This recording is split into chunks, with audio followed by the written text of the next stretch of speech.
ദിലീപ് അല്ലെങ്കിൽ പിന്നെ ആരാണ്? നടിയെ കൂട്ടബലാത്സംഗം ചെയ്ത കേസിൽ 6 പ്രതികളെ കുറ്റക്കാരെന്ന് വിധിച്ച കോടതി നടപടിയിൽ സംശയങ്ങളും ചോദ്യങ്ങളും ഉയരുന്നുണ്ട്. സാഹചര്യ തെളിവുകൾ ഉണ്ടായിട്ടും ദിലീപിനെ എന്തുകൊണ്ടാണ് കുറ്റവിമുക്തനാക്കിയത്?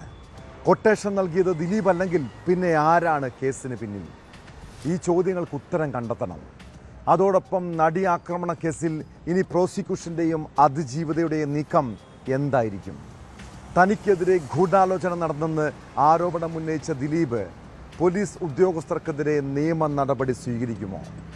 ഇതോടൊപ്പം കേസിലെ വിധിക്കെതിരെയും ജഡ്ജി ഹണി എം വർഗീസിനെതിരെയും ഉയരുന്ന സൈബർ ആക്രമണവും വിശദമായി പരിശോധിക്കുകയാണ് പോലീസ് പട്രോൾ. സ്വാഗതം.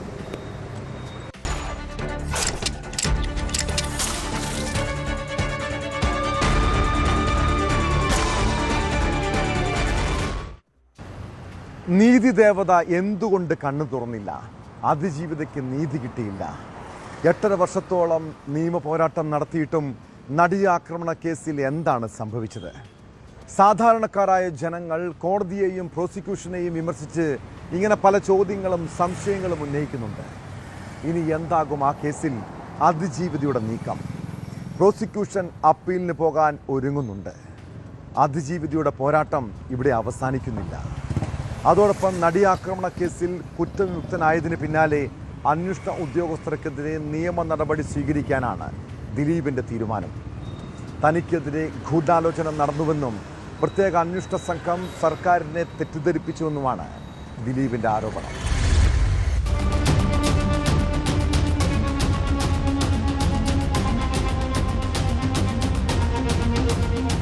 നടിയെ ആക്രമിച്ച കേസിൽ സൂത്രധാരനെന്ന് അന്വേഷണ സംഘം ആരോപിച്ച നടൻ ദിലീപ് കുറ്റക്കാരനല്ലെന്നാണ് വിചാരണ കോടതി കണ്ടെത്തിയിരിക്കുന്നതെങ്കിലും പ്രോസിക്യൂഷന്റെയും അതിജീവിതയുടെയും പോരാട്ടം അവസാനിക്കുന്നില്ല.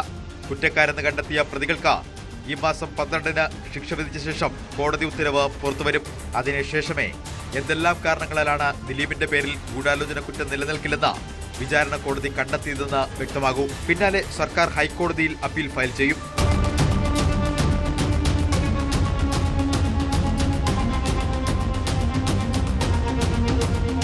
ദിലീപിനെ കേസുമായി ബന്ധിപ്പിക്കുന്ന ഒട്ടേറെ ഘടകങ്ങൾ ഉണ്ടെന്ന ശക്തമായ വാദമായിരുന്നു പ്രോസിക്യൂഷൻ ഉന്നയിച്ചത്.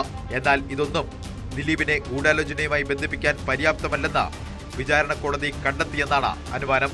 അന്വേഷണത്തിൽ കണ്ടെത്തിയ വിവരങ്ങൾ അപ്പീൽ കോടതികളിൽ ഫലപ്രദമായി ഉന്നയിക്കാനാകുമെന്ന ആത്മവിശ്വാസം പ്രോസിക്യൂഷനും അതിജീവിതയ്ക്കായി ഹാജരായ അഭിഭാഷകർക്കും ഉണ്ട്. മേൽക്കോടതികളിൽ വിഷയമെത്തുമ്പോൾ ദിലീപ് രേഖാമൂലം മറുപടി നൽകേണ്ടി വരുമെന്നും ചൂണ്ടിക്കാട്ടപ്പെടുന്നു. പൾസർ സുനിയെ അറിയില്ല എന്ന നിലപാടായിരുന്നു ദിലീപ് കേസിന്റെ തുടക്കം മുതൽ സ്വീകരിച്ചത്. അത് തള്ളുന്ന വാദങ്ങളായിരുന്നു പ്രോസിക്യൂഷൻ ഉന്നയിച്ചത്.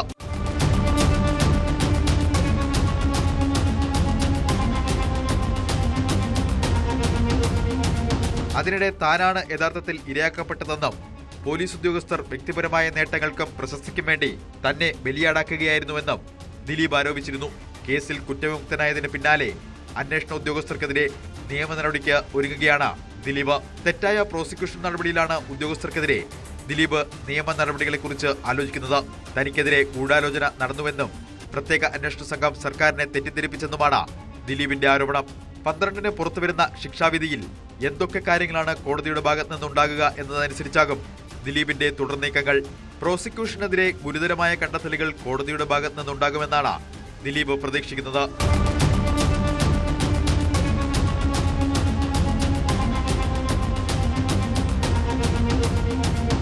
ന്യൂസ് 18 കൊച്ചി. നടിയാക്രമണ കേസിൽ ദിലീപിനെതിരായ ഗൂഢാലോചന കുറ്റം കോടതി തള്ളിയതോടെ കേസിൽ കൂടുതൽ ദുരൂഹതകൾ ഉയരുന്നുണ്ട്. ഒരു ഗൂഢാലോചനയും നടന്നിട്ടില്ല എന്നും ദിലീപിനെതിരെ തെളിവില്ല എന്നുമൊക്കെ കോടതിയുടെ കണ്ടെത്തലുകൾ പുറത്തുവരുമ്പോൾ പിന്നെ ആർക്കു വേണ്ടിയാണ് പൾസർ സുനി ഈ കൊട്ടേഷൻ നടപ്പാക്കിയതെന്ന ചോദ്യം ശക്തമാണ്. വിധിപ്പകർപ്പ് പുറത്തു വരുമ്പോൾ മാത്രമേ കാര്യങ്ങളിൽ കൂടുതൽ വ്യക്തത വരൂ. അതിനിടെ നടൻ ദിലീപിനെ ബലാത്സംഗ കേസിൽ കുറ്റവിമുക്തനാക്കിയ വിധിക്ക് പിന്നാലെ കോടതിയെയും ജഡ്ജിയെയും ലക്ഷ്യമിട്ട് രൂക്ഷമായ സൈബർ ആക്രമണം നടക്കുന്നുണ്ട്. പ്രിൻസിപ്പൽ സെഷൻസ് കോടതി ജഡ്ജി ഹണി എം വർഗീസിനെതിരെ സാമ്പത്തിക ആരോപണങ്ങൾ ഉൾപ്പെടെ ഉയർത്തിയാണ് സമൂഹ മാധ്യമങ്ങളിലെ വിമർശനങ്ങൾ.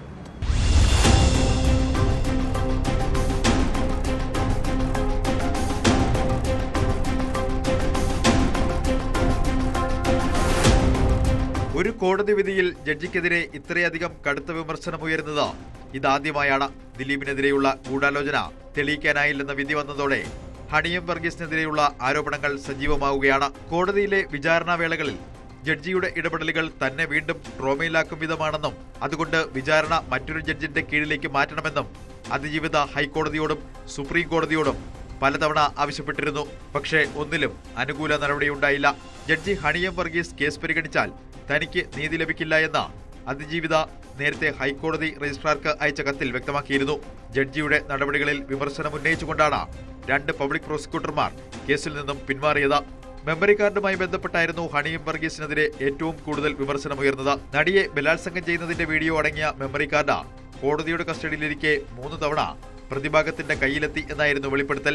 ഇക്കാര്യങ്ങൾ ഉൾപ്പെടെ ചൂണ്ടിക്കാട്ടിയാണ് സൈബർ ഇടത്തെ വിമർശനങ്ങൾ. CPM നേതാവിന്റെ മകളാണ് ജഡ്ജിയെന്നും വിധിയിൽ രാഷ്ട്രീയ ഇടപെടൽ ഉണ്ടെന്നും വിമർശിക്കുന്നവരുണ്ട്. സാമ്പത്തിക ആരോപണങ്ങളാണ് ചിലർ ഉന്നയിക്കുന്നത്. എന്നാൽ വിധിയെയും ജഡ്ജിയെയും അനുകൂലിച്ചും പ്രശംസിച്ചും ചർച്ചകളുണ്ട്. കോടതിയുടെ നിലപാട് ശരിയാണെന്ന് വിശ്വസിക്കുന്നതായി നടനും സംവിധായകനുമായ രഞ്ജി പണിക്കർ പ്രതികരിച്ചു. WCCക്ക് പ്രതിഷേധമുണ്ടാകുന്നത് സ്വാഭാവികമാണ്. കുറ്റവാളി അല്ലാതിരുന്നിട്ടും താൻ ശിക്ഷിക്കപ്പെട്ടുവെന്ന് ദിലീപിന് തോന്നിയാൽ അതിൽ എന്താണ് തെറ്റെന്നും അദ്ദേഹം മാധ്യമങ്ങളോട് ചോദിച്ചു. ദിലീപിനെ കുറിച്ച് കോടതി പറഞ്ഞിരിക്കുന്ന അയാൾ കുറ്റവാളിയല്ല എന്നല്ലേ? WCCക്ക് പ്രതിഷേധം ഉണ്ടായിരിക്കും. നമ്മൾ ഏത് കേസിലും അതിൻ്റെ ഒരു ഭാഗത്തുള്ള ആളുകൾ അവർക്ക് അനുകൂലമായൊരു വിധി പ്രതീക്ഷിക്കും, മറുഭാഗത്തുള്ളവർ അവർക്ക് അനുകൂലമായൊരു വിധി പ്രതീക്ഷിക്കും. അപ്പോൾ പ്രതീക്ഷിക്കാത്തത് കിട്ടാത്ത ആളുകളെ സംബന്ധിച്ചിടത്തോളം സ്വാഭാവികമായിട്ടും പരിഭവവും പ്രതിഷേധവും ആക്ഷേപമൊക്കെ ഉണ്ടായിന്ന് വരും. ഞാൻ ഈ കേസിൽ കോടതിയുടെ നിലപാടാണ് ശരി എന്ന് വിശ്വസിക്കുന്ന ആളാണ്. ഇനി മേൽക്കോടതി ഇത് സംബന്ധിച്ച് വേറെ എന്തെങ്കിലും ഒരു നിലപാടിലേക്ക് എത്തുകയാണെങ്കിൽ അപ്പോഴതിനെക്കുറിച്ച് പരിശോധിക്കാൻ സംസാരിക്കാം. ദിലീപിനെ സംബന്ധിച്ചിടത്തോളം അയാൾ വേട്ടയാടപ്പെട്ടു എന്നാണല്ലോ അയാളുടെ വികാരം. ഞാനിതിലൊരു കാഴ്ചക്കാരൻ മാത്രമാണ്, ഏതെങ്കിലും ഒരു പക്ഷത്തുള്ള ഒരാളല്ല. ദിലീപ് വേട്ടയാടപ്പെട്ടു എന്ന് അയാൾ കുറ്റവാളിയല്ല എന്ന് കോടതി പറയുമ്പോൾ അയാൾ കുറ്റവാളിയല്ലാതെ ശിക്ഷിക്കപ്പെട്ട ആളാണെന്നുള്ളൊരു വികാരം അയാൾക്കുണ്ടായാൽ അതിലെന്താ തെറ്റ്? അതിജീവിതയ്ക്കൊപ്പമാണെന്നും കോടതി വിധിയെ മാനിക്കുന്നുവെന്നും ആസിഫ് അലി പറഞ്ഞു. അതിജീവിതയ്ക്ക് നീതി ലഭിക്കണം എന്നായിരുന്നു തന്റെ നിലപാട്. അത് ആരെങ്കിലും ശിക്ഷിക്കപ്പെടണം എന്നല്ല. വിധിയെക്കുറിച്ച് എന്തെങ്കിലും പറഞ്ഞാൽ കോടതി നിന്ന് ആകുമെന്നും ആസിഫ് അലി പറഞ്ഞു. കോടതി വിധിയാണ്. കോടതി വിധിയെ പറ്റി അഭിപ്രായം പറയുന്നതും അല്ലെങ്കിൽ എന്റെ അഭിപ്രായം പറയുന്നതിനോട് എത്രത്തോളം എന്താ പറയാ എത്ര പ്രസക്തി ഉണ്ടെന്ന് എനിക്കറിയില്ല. എങ്കിലും കോടതി വിധി സ്വീകരിക്കുക എന്നുള്ളതാണ്. പറഞ്ഞാൽ ഈ അവസരത്തിൽ എനിക്കത് അറിയില്ല എന്ത് പറയണം എന്നുള്ളത്. പക്ഷെ കോടതി വിധിയെ തീർച്ചയായിട്ടും മാനിക്കുന്നു. അതിനെ പറ്റി അഭിപ്രായം പറയുന്നത് കോടതി നിർണയമായിട്ടാണ് എനിക്ക് തോന്നുന്നത്. കോടതിക്ക് ശിക്ഷിക്കപ്പെടണം എന്ന് കോടതി മനസ്സിലാക്കിയവരെല്ലാവരും ശിക്ഷിക്കപ്പെട്ടിട്ടുണ്ട്. പിന്നെ ഏത് സമയത്തും അതിജീവിതരൊപ്പം തന്നെയാണ്. തീർച്ചയായും പിന്തുണയുണ്ട്. ശിക്ഷയെക്കുറിച്ചോ അല്ലെങ്കിൽ വിധിയെക്കുറിച്ചോ ഒന്നും അഭിപ്രായം പറയാനുള്ള ആളല്ല ഞാൻ. നടിയെ ആക്രമിച്ച കേസിൽ ദിലീപ് കുറ്റക്കാരനാണെന്ന് തോന്നിയിട്ടില്ലെന്ന നടൻ രമേശ് പിഷാരടി. ദിലീപ് കുറ്റക്കാരനാണെന്ന് തോന്നാൻ തന്റെ കയ്യിൽ തെളിവൊന്നുമില്ലെന്നും പിഷാരടി പ്രതികരിച്ചു. ജഡ്ജിയുടെ രാഷ്ട്രീയ നിലപാടുകളോട് എതിർപ്പുണ്ടെങ്കിലും സത്യസന്ധയായ ജുഡീഷ്യൽ ഓഫീസറാണ് ഹണിയം വർഗീസ് എന്ന സംഘപരിവാർ നിലപാടുള്ള അഡ്വക്കേറ്റ് കൃഷ്ണരാജ സോഷ്യൽ മീഡിയയിൽ കുറിച്ചു. കഴിഞ്ഞ 8 വർഷക്കാലം ദിലീപിനെ കുറ്റക്കാരനായി വിചാരണ ചെയ്തവർ കോടതി വിധി വന്നപ്പോൾ ഇത് ഉൾക്കൊള്ളാൻ കഴിയാത്തതിന്റെ ബുദ്ധിമുട്ടാണ് ഇപ്പോൾ പ്രകടിപ്പിക്കുന്നതെന്നും വിമർശിക്കുന്നവരുണ്ട്.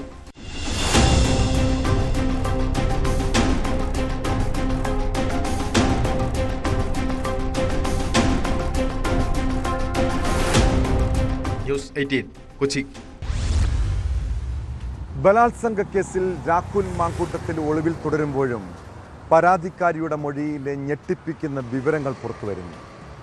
ബംഗളൂരുവിൽ താമസിക്കുന്ന 23-കാരി നൽകിയ മൊഴിയിൽ താൻ നേരിട്ട ക്രൂരപീഡനങ്ങളെക്കുറിച്ച് വിവരിക്കുന്നുണ്ട്. രാഹുൽ മാങ്കൂട്ടത്തിൽ വീട്ടിൽ വന്ന് ബഹളമുണ്ടാക്കിയെന്നും രാഹുലിൻ്റെ സുഹൃത്ത് ഫെനി നൈനാനെ ഭയമെന്നുമാണ് മൊഴി. രാഹുലും ഫെനിയും ചേർന്ന് പ്രതികാരം ചെയ്യുമെന്ന് ഭയന്നാണ് പരാതി നൽകാൻ വൈകിയതെന്നും യുവതി പറയുന്നു.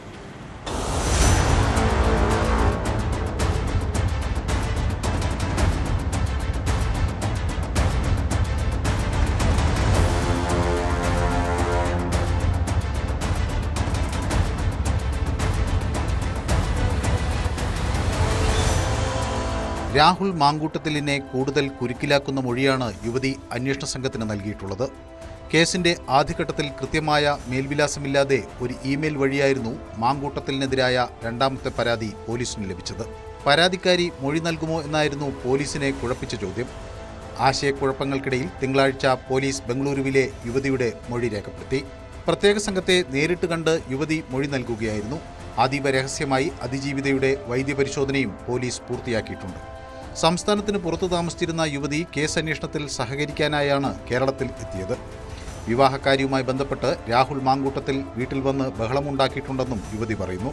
യുവതിയുടെ പരാതിയിൽ പറയുന്നതനുസരിച്ച് വിവാഹം കഴിക്കാം എന്ന വാഗ്ദാനം നൽകിയാണ് രാഹുൽ മാങ്കൂട്ടത്തിൽ യുവതിയുമായി അടുപ്പത്തിലായത്. അതിന്റെ മറവിലാണ് ബലാത്സംഗം നടത്തിയത്. എന്നാൽ യുവതിയുടെ വീട്ടുകാർക്ക് ഈ ബന്ധത്തിൽ താൽപ്പര്യമുണ്ടായിരുന്നില്ല. യൂത്ത് കോൺഗ്രസ് സംസ്ഥാന പ്രസിഡന്റായ ശേഷവും രാഹുൽ യുവതിയുടെ വീട്ടിൽ വിവാഹാലോചനയുമായി എത്തിയിരുന്നു. എന്നാൽ പിന്നീട് ഈ നിലപാടിൽ മാറ്റം വരികയും വിവാഹക്കാര്യത്തിൽ നിന്ന് രാഹുൽ മാക്കൂട്ടത്തിൽ പിന്നോട്ടു പോവുകയായിരുന്നു എന്നുമാണ് യുവതിയുടെ മൊഴി. ഇതിനെ എതിർത്തതോടെ രാഹുൽ മാക്കൂട്ടത്തിൽ യുവതിയുടെ വീട്ടിലെത്തുകയും അവരെ വിവാഹം കഴിക്കാൻ താൽപ്പര്യമില്ല എന്ന് പറഞ്ഞ് ബഹളമുണ്ടാക്കുകയും ചെയ്തതായി യുവതി പറയുന്നു.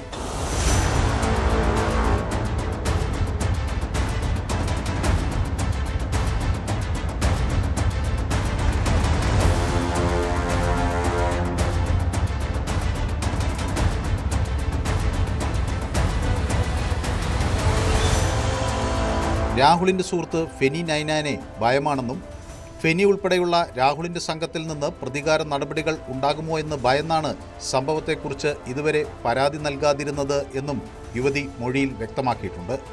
രാഹുൽ മാക്കൂട്ടത്തിനെതിരായ ആദ്യ പരാതി ഉയർന്നു വന്നതോടെയാണ് തനിക്കും അതിനുള്ള ധൈര്യം ലഭിച്ചതെന്നും യുവതി പറയുന്നു. പീഡനം നടന്നുവെന്ന് പറയുന്ന ഹോം സ്റ്റേയുടെ അടുത്തുള്ള മറ്റൊരിടത്ത് വെച്ചാണ് പോലീസ് യുവതിയുടെ മൊഴി രേഖപ്പെടുത്തിയത്.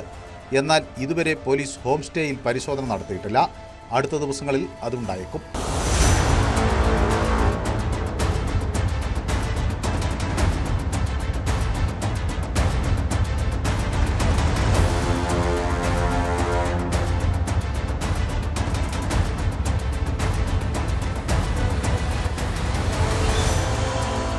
ന്യൂസ് 18 ബംഗളൂരു.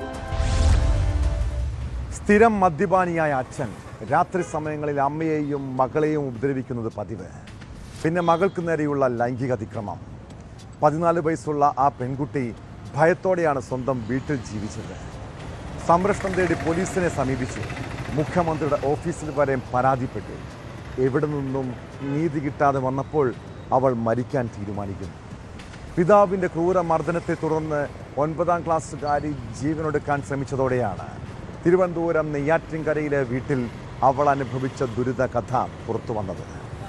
പിതാവിൻ്റെ പീഡനം സംബന്ധിച്ച് മുഖ്യമന്ത്രിയുടെ ഓഫീസ് വരെ പരാതിപ്പെട്ടിട്ടും ഇടപെട്ടില്ലെന്ന് പെൺകുട്ടിയുടെ അമ്മ ആരോപിക്കുന്നു. കേസിൽ പോലീസ് കസ്റ്റഡിയിലെടുത്ത പിതാവ് റിമാൻഡിലാണ്.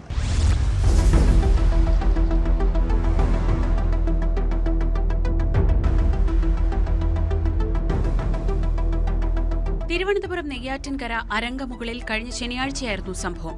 പിതാവിന്റെ ക്രൂരമർദ്ദനത്തെ തുടർന്നാണ് 9ാം ക്ലാസ് വിദ്യാർത്ഥിയായ ഏക മകൾ ജീവനൊടുക്കാൻ ശ്രമിച്ചത്. മദ്യപിച്ച് നിരന്തരം വീട്ടിൽ ബഹളമുണ്ടാക്കുകയും മകളെയും ഭാര്യയെയും മർദ്ദിക്കുന്നതും ഇയാൾ പതിവായിരുന്നു. ഇത് സംബന്ധിച്ച് നിരവധി തവണ നെയ്യാറ്റിൻകര പോലീസിലും ചൈൽഡ് ലൈനിലും മുഖ്യമന്ത്രിക്കും പരാതി നൽകിയിരുന്നു. എന്നാൽ കാര്യമായ നടപടി ഉണ്ടായിട്ടില്ലെന്നാണ് കുട്ടിയുടെ അമ്മ പറയുന്നത്. പിതാവിന്റെ നിരന്തരമുള്ള മർദ്ദനം സഹിക്കാൻ കഴിയാതെയാണ് ഒടുവിൽ കുട്ടി ആത്മഹത്യയ്ക്ക് ശ്രമിച്ചത്. മെഡിക്കൽ കോളേജ് ആശുപത്രിയിൽ കുട്ടി നിരീക്ഷണത്തിലാണെന്നും നില ഗുരുതരമല്ലെന്നും ഡോക്ടർമാർ വ്യക്തമാക്കി.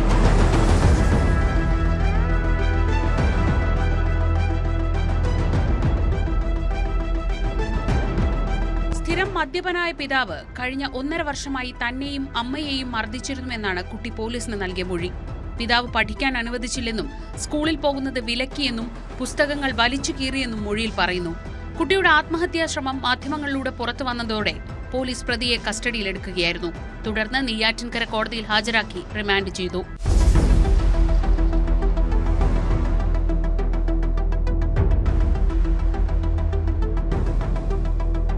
ന്യൂസ് 18 നെയ്യാറ്റിൻകര. വീട്ടിലിരുന്നും പണമുണ്ടാക്കാം. സൈബർ ലോകത്ത് അതിന് പല വഴികളുണ്ട്.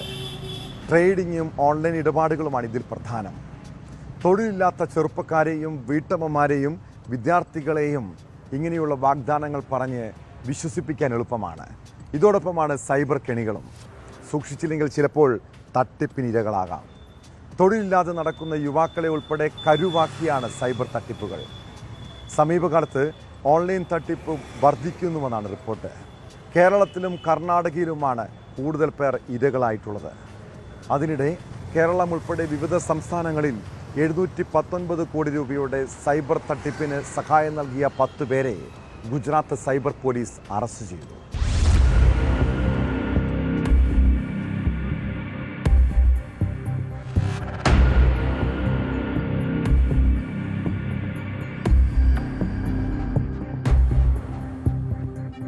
രാജ്യത്ത് സൈബർ തട്ടിപ്പ് സംഘങ്ങൾ ഏറ്റവും അധികം ലക്ഷ്യമിടുന്നത് ദക്ഷിണേന്ത്യൻ സംസ്ഥാനങ്ങളെയാണ്.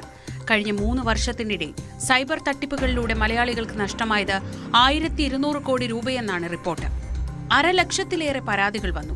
11,000-ലധികം കേസുകൾ രജിസ്റ്റർ ചെയ്തു. കർണാടകയിൽ കഴിഞ്ഞ 3 വർഷത്തിനിടെ സൈബർ തട്ടിപ്പുകളിലൂടെ 5,474 കോടി രൂപ നഷ്ടപ്പെട്ടുവെന്നാണ് കണക്ക്. ഇതിൽ ഇതുവരെ 627 കോടി രൂപ പോലീസിന് തിരിച്ചുപിടിക്കാൻ കഴിഞ്ഞിട്ടുണ്ടെന്ന് കർണാടക ആഭ്യന്തരമന്ത്രി ജി പരമേശ്വര പറഞ്ഞു. ഓൺലൈൻ ട്രേഡിംഗ്, വാഹനത്തിന് പെറ്റിയുണ്ടെന്നും കുറഞ്ഞ തുകയ്ക്ക് ഫോൺ റീചാർജ് ചെയ്യാമെന്നുമുള്ള വ്യാജ സന്ദേശങ്ങൾ, വെർച്വൽ അറസ്റ്റ് തുടങ്ങി വിവിധ തരം തട്ടിപ്പുകൾ.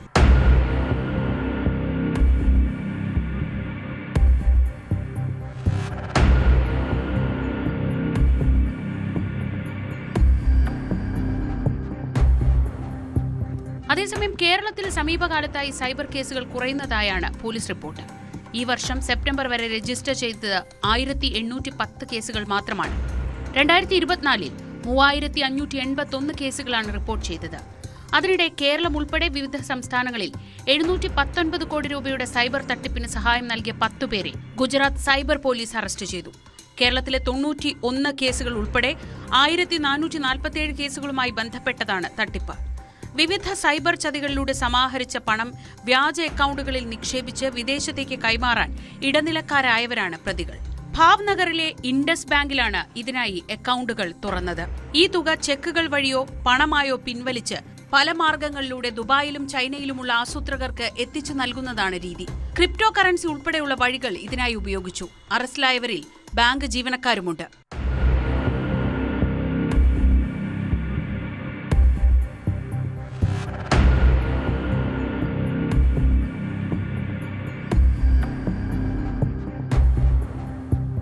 News desk, news 18.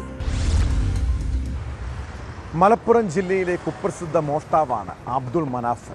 ക്ഷേത്രങ്ങളിലെയും പള്ളികളിലെയും ഭണ്ഡാരങ്ങൾ കുത്തി തുറന്ന് കവർച്ച നടത്തുന്നതാണ് ഇയാളുടെ രീതി. കഴിഞ്ഞ ദിവസം ജയിൽ ശിക്ഷ കഴിഞ്ഞ് പുറത്തിറങ്ങിയ മനാഫിനെ കുറിച്ച് ഇപ്പോൾ യാതൊരു വിവരവുമില്ല. അയാൾ ഏതെങ്കിലും മോഷണത്തിന് തയ്യാറെടുക്കുകയാണോ?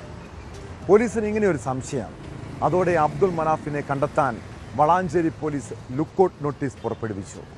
നാട്ടുകാരെല്ലാം ജാഗ്രത പാലിക്കണമെന്നും നിർദ്ദേശമുണ്ട്.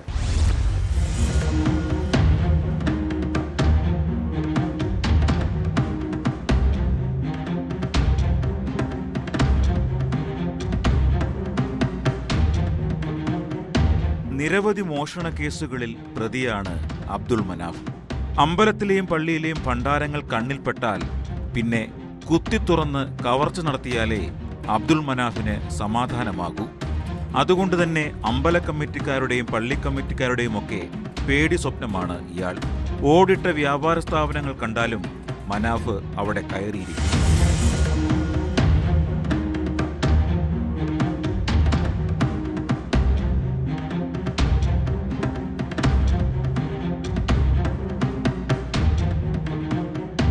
മോഷണക്കേസിൽ ജയിൽ മോചിതനായ അബ്ദുൾ മനാഫ് ആരുടെയും മുന്നിലെത്താതെ വളാഞ്ചേരിയിൽ കഴിയുന്നതായാണ് വിവരം. മനാഫിന്റെ അടുത്ത പദ്ധതി എന്തെന്ന ആശങ്കയിലാണ് പോലീസുകാരും നാട്ടുകാരും. അതുകൊണ്ട് തന്നെ എത്രയും വേഗം ഇയാളെ കസ്റ്റഡിയിലെടുക്കാനാണ് ശ്രമം. വളാഞ്ചേരിയിലോ അടുത്ത സ്ഥലങ്ങളിലോ കവർച്ച നടന്നാൽ വിവരമറിയിക്കാൻ പോലീസ് നിർദ്ദേശം നൽകിയിട്ടുണ്ട്.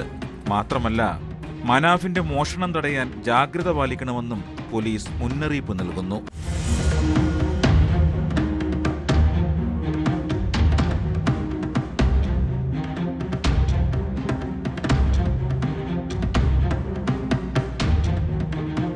ന്യൂസ് 18 തിരൂർ. പോലീസിനെ ആക്രമിക്കുന്നവരും നിയമവ്യവസ്ഥയെ വെല്ലുവിളിക്കുന്നവരും നാടിനാപത്താണ്. നിയമം നടപ്പാക്കാൻ ശ്രമിക്കുമ്പോൾ പോലീസിന് നേരെ പലപ്പോഴും ആക്രമണങ്ങൾ ഉണ്ടാകുന്നു.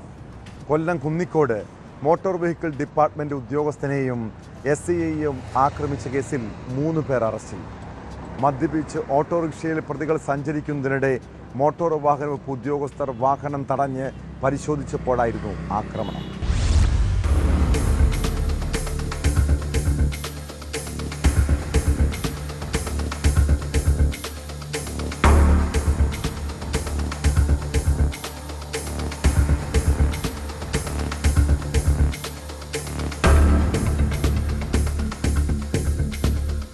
കൊല്ലം മോട്ടോർ വെഹിക്കിൾ ഡിപ്പാർട്ട്മെന്റ് ഉദ്യോഗസ്ഥനെയും കുന്നിക്കോട് പോലീസ് സ്റ്റേഷനിലെ SIയെയും ആക്രമിച്ച കേസിലാണ് 3 പേരെ അറസ്റ്റ് ചെയ്തത്. കുന്നിക്കോട് സ്വദേശികളായ അനസ്, സാബു, സജീർ എന്നിവരാണ് അറസ്റ്റിലായത്. പ്രതികൾ മദ്യപിച്ച് ഓട്ടോറിക്ഷ ഓടിക്കുന്നതിനിടെ കുന്നിക്കോട് പഞ്ചായത്ത് ഓഫീസിനടുത്ത് വെച്ച് ഉദ്യോഗസ്ഥർ തടഞ്ഞു. ഇതോടെ മൂവരും ചേർന്ന് മോട്ടോർ വാഹന വകുപ്പ് ഉദ്യോഗസ്ഥൻ അമൽലാലിനെ ആക്രമിക്കുകയായിരുന്നു. വിവരം അറിയിച്ചതിനെ തുടർന്ന് കുന്നിക്കോട് പോലീസ് സ്ഥലത്തെത്തി പ്രതികളെ സ്റ്റേഷനിലേക്ക് കൊണ്ടുപോയി.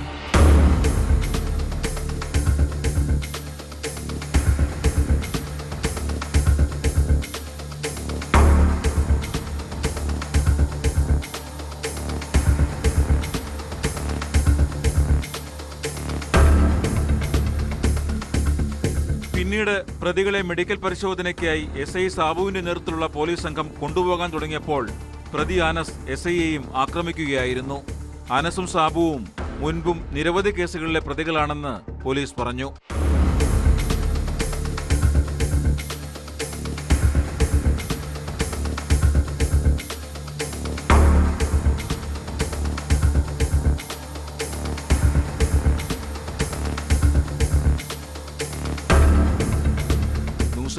കൊല്ലം. പാലക്കാട് തിരുമിറ്റക്കോട് കാർ തടഞ്ഞു നിർത്തി തോക്ക് ചൂണ്ടി വ്യവസായിയെ തട്ടിക്കൊണ്ടുപോയ കേസ് സിനിമാ രംഗങ്ങളെപ്പോലും വെല്ലുന്നതാണ്. മുഹമ്മദ് അലി സഞ്ചരിച്ച വാഹനത്തിന് കുറുകെ കാർ നിർത്തുന്നു. പിന്നീട് തോക്ക് ചൂണ്ടി കാറിലേക്ക് കയറ്റി. ആദ്യം പോയത് മലപ്പുറം ഭാഗത്തേക്ക്, തുടർന്ന് മറ്റൊരു വാഹനത്തിലേക്ക് മുഹമ്മദ് അലിയെ മാറ്റി. കാറിൽ വെച്ച് ക്രൂരമായി മർദ്ദിച്ചു. അതിനിടെ കൊട്ടേഷൻ സംഘം മദ്യപിച്ച് ബോധരഹിതനായതോടെ മുഹമ്മദ് അലി ഓടി രക്ഷപ്പെടുന്നു. സാമ്പത്തിക തർക്കമാണ് തട്ടിക്കൊണ്ടുപോകലിന് പിന്നിലെന്നാണ് നിഗമനം. തട്ടിക്കൊണ്ടുപോയ സംഘത്തിലെ 6 പേരെ ഒളിവിൽ പോകാൻ സഹായിച്ചത് കഴിഞ്ഞ ദിവസം പിടിയിലായ പനമണ്ണ സ്വദേശി അഭിജിത്താണെന്ന് പോലീസ് സ്ഥിരീകരിച്ചു.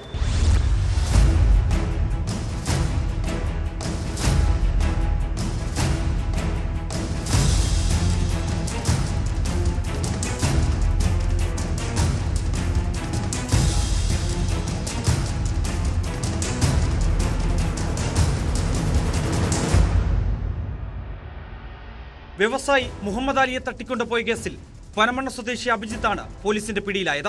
സംഭവത്തിൽ നേരിട്ട് പങ്കെടുത്ത 6 പേരെ ഒളിവിൽ പോകാൻ സഹായിച്ചത് അഭിജിത്ത് എന്ന് ചാലിശ്ശേരി പോലീസ് പറഞ്ഞു. തട്ടിക്കൊണ്ടുപോകപ്പെടുകയും പിന്നീട് രക്ഷപ്പെടുകയും ചെയ്ത വ്യവസായി PP മുഹമ്മദ് അലിക്ക് ഏൽക്കേണ്ടി വന്നത് ക്രൂരമർദ്ദനമാണ്. കൊട്ടേഷൻ സംഘമാണ് മർദ്ദിച്ചതെന്നാണ് മുഹമ്മദ് അലി നൽകിയ വിവരം. 70 കോടി ആവശ്യപ്പെട്ടായിരുന്നു മർദ്ദനം. നെടുമ്പാശ്ശേരി വിമാനത്താവളത്തിലേക്ക് പോവുകയായിരുന്നു മുഹമ്മദ് അലി. പട്ടാമ്പി മുതൽ ഇദ്ദേഹത്തെ അക്രമി സംഘം പിന്തുടരുന്നുണ്ടായിരുന്നു. തിരുമിറ്റക്കോട് കോഴിക്കാട്ടരി പാലത്തിന് സമീപമാണ് അക്രമി സംഘം സഞ്ചരിച്ച വാഹനം കുറുകെ നിർത്തി മുഹമ്മദ് അലിയെ തട്ടിക്കൊണ്ടുപോകുന്നത്. തോക്കു ചൂണ്ടിയാണ് അക്രമി സംഘം മുഹമ്മദ് അലിയെ കാറിലേക്ക് കയറ്റുന്നത്. മലപ്പുറം ജില്ലയുടെ ഭാഗത്തേക്കാണ് ആദ്യം പോയത്. പിന്നീട് തിരികെ വന്ന് മറ്റൊരു വാഹനത്തിലേക്ക് മുഹമ്മദ് അലിയെ മാറ്റി. ഇതിൽ 7 പേരാണ് ഉണ്ടായിരുന്നത്. കാറിൽ വെച്ച് ക്രൂരമായി മുഹമ്മദ് അലിയെ മർദ്ദിച്ചു. തുടർന്നാണ് കോതക്കുറിശ്ശിയിലെ ആളൊഴിഞ്ഞ വീട്ടിലേക്ക് കൊണ്ടുവരുന്നത്. അവിടെ വെച്ച് മർദ്ദിക്കുകയും ചുണ്ടിൽ കത്തിക്കൊണ്ട് വരയുകയും ചെയ്തു.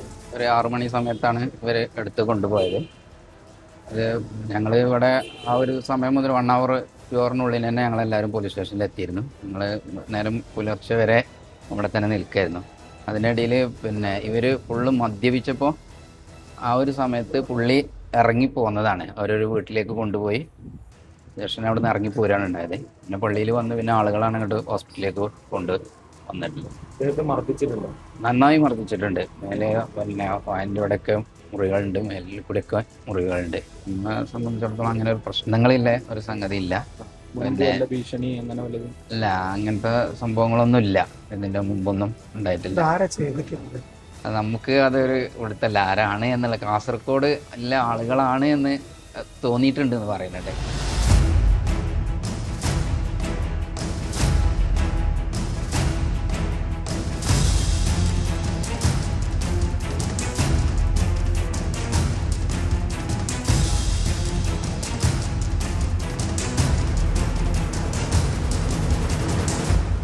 ഇതിനിടെ വാഹനത്തിൽ വെച്ച് കാനഡയിലുള്ള മകന് 70 കോടി ആവശ്യപ്പെട്ട് സന്ദേശം അയപ്പിക്കുകയും ചെയ്തു. ഈ വിവരം പോലീസിനെ അറിയിക്കരുതെന്നും മകൻ അയച്ച സന്ദേശത്തിലുണ്ട്. കൊട്ടേഷൻ ടീം മദ്യപിച്ച് ബോധരഹിതരായതോടെ പുലർച്ചെയോടെയാണ് മുഹമ്മദ് അലി തടവിൽ നിന്നും ഓടി രക്ഷപ്പെടുന്നത്. തുടർന്ന് സമീപത്തെ പള്ളിയിൽ കയറി. അവിടെ എത്തിയ ആളുകളാണ് ആശുപത്രിയിൽ എത്തിച്ചതും സംഭവം പോലീസിനെ അറിയിക്കുന്നതും. മുഹമ്മദ് അലി പ്രധാന ഷെയർ ഹോൾഡറായ നീലഗിരിയിലെ കോളേജുമായി ബന്ധപ്പെട്ടൊരു കേസ് സുപ്രീം കോടതിയിൽ നിലവിൽ നടക്കുന്നുണ്ട്. ഈ കേസുമായി ബന്ധപ്പെട്ടാവാം ആക്രമണമെന്നാണ് വിവരം.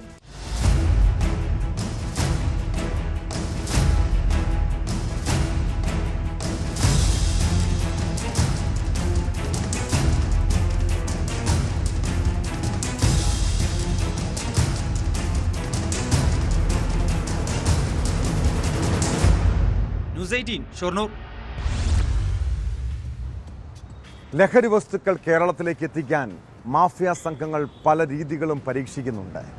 അന്യ സംസ്ഥാനങ്ങളിൽ നിന്നെത്തുന്ന ചരക്ക് വാഹനങ്ങളിൽ പച്ചക്കറിയുടെയും പഴങ്ങളുടെയും ഭക്ഷ്യവസ്തുക്കളുടെയും മറവിലാണ് ലഹരിക്കടത്ത്.